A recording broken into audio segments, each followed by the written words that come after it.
EVM की देर रात हेराफेरी की खबर मिल गई और जिले भर के आला अधिकारी लगातार पुलिस फोर्स के साथ वहां पर पहुंचते गए। रात के अंधेरे में जमकर तांडव भी हुआ और फिर क्या कुछ जौनपुर के वीर बहादुर सिंह पूर्वांचल विश्वविद्यालय के सामने हुआ वो हम आपको बताएंगे। दरअसल जौनपुर लोकसभा सीट पर शनिवार को वोटिंग हुई। मतदान समाप्त होने के बाद वीर बहादुर सिंह पूर्वांचल विश्वविद्यालय में बने स्ट्रांग रूम में कड़ी सुरक्षा में सभी ईवीएम मशीन जमा कराए गए। स्ट्रांग रूम के बाहर जवानों को तैनात कर दिया गया। सपा कार्यकर्ता भी वहां ईवीएम की निगरानी में लग चुके थे। इसी बीच रात के 11 बजते हैं और आसपास ईवीएम से भरा एक मिनी ट्रक पहुंच जाता है। सपा कार्यकर्ताओं ने गड़बड़ी की आशंका जताते हुए हंगामा कर दिया। जिलाधिकारी से लेकर एसपी सहित अन्य अधिकारी भी मौके पर पहुंचे। डीएम के मुताबिक मिनी ट्रक में रिजर्व ईवीएम थी। कहीं पर मशीन खराब होने पर इसे वहां उपलब्ध कराया जाता है। डीसीएम को दूसरी जगह खड़ा करना था, यह गलती से स्ट्रांग रूम के पास पहुंच गया था। जौनपुर के सराय ख्वाजा थाना क्षेत्र स्थित पूर्वांचल विश्वविद्यालय में स्ट्रांग रूम बनाया गया था। देर शाम मतदान होने के बाद सभी ईवीएम को इसी स्ट्रांग रूम में कड़ी सुरक्षा में जमा कराया गया। स्ट्रांग रूम के बाहर कड़ी सुरक्षा की गई थी। यहाँ कई समाजवादी पार्टी कार्यकर्ता भी निगरानी में लगे हुए थे।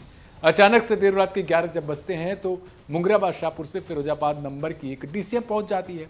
इसमें काफी संख्या में ईवीएम रखे हुए थे। अब जो वहां पर कार्यकर्ता होते हैं उन्हें किसी ने सूचना दे दी कि ईवीएम आया हुआ है। अब उन्हें लगता है कि इस ईवीएम से अब जो पुराने ईवीएम यहाँ पर जिनमें वोटिंग की गई है उन्हें बदला जाएगा।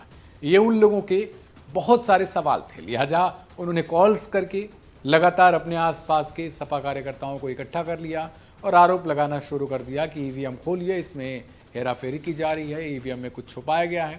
हालांकि उसके बाद पुलिस भी पहुंचती है, ज़्यादा से ज़्यादा पुलिस वालों को बुलाया जाता है, फिर लोगों को समझाया बुझाया जाता है, लेकिन वो समझने को तैयार नहीं होती। इसके बाद 1 बजे तकरीबन जिलाधिकारी वहां पर पहुंचते हैं और वो ईवीएम की जो मशीनें हैं जो रिजर्व में रखी जाती हैं ताकि कोई भी ईवीएम मशीन अगर ख़राब हो तो उनको चेंज किया जा सके, उसके बाद वो नंबर से मिलान कराते हैं कि जो आपके सामने ईवीएम मशीनें दिखाई गई थी अब वो आप चेक कर सकते हैं कि वही मशीनें हैं या फिर दूसरी हैं।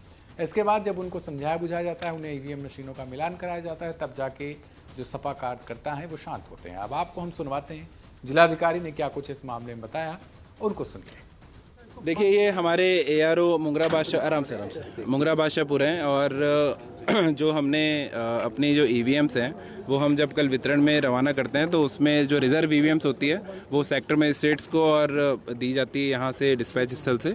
और इसके अतिरिक्त जो हमारा विधानसभा का हेडक्वार्टर होता है एआरओ हेडक्वार्टर, वहाँ पे भी हम रिज़र्व ईवीएम रखते हैं कि इन केस कहीं पे किसी सेक्टर मजिस्ट्रेट के पास या जोनल के पास अगर मशीन कम पड़ जाती है, रिप्लेसमेंट जब मॉक पोल के दौरान या वार्षिक मतदान के दौरान होता है तो हम लोग एआरओ हेडक्वार्टर से उसको मशीन दे के रिप्लेस कर पाएँ।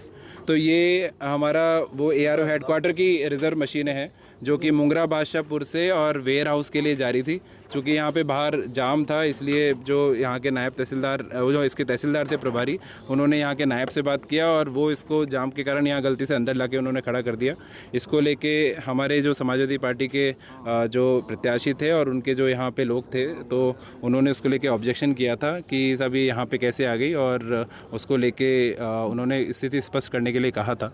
तो हमने सारी हमारी स्ट्रांग रूम सील हो गए हैं। उसके बाद में अभी जो रिज़र्व ईवीएम की लिस्ट हम सारे प्रत्याशियों को देते हैं अलग अलग चरण में, जब रैंडमाइजेशन होता है उसके बाद भी, जब हमारा कमिश्निंग होती है उसमें जो ख़राब होती है तो उसके बाद की भी जो रिप्लेस हो जाती हैं वो भी हम आपको लिस्ट देते हैं। और इसके बाद जब कल वितरण हुआ है उसमें भी जो मशीन ख़राब होती है उसके बारे में सूचना देते हैं। तो लिस्ट आपके पास थी, उससे हमने अभी सत्यापन उनको करा दिया है, रैंडम सत्यापन। अब वो संतुष्ट हैं। अब ये यहाँ से ट्रक जो है हमारा कलेक्टेड वेयर हाउस में जाके जमा हो जाएगा।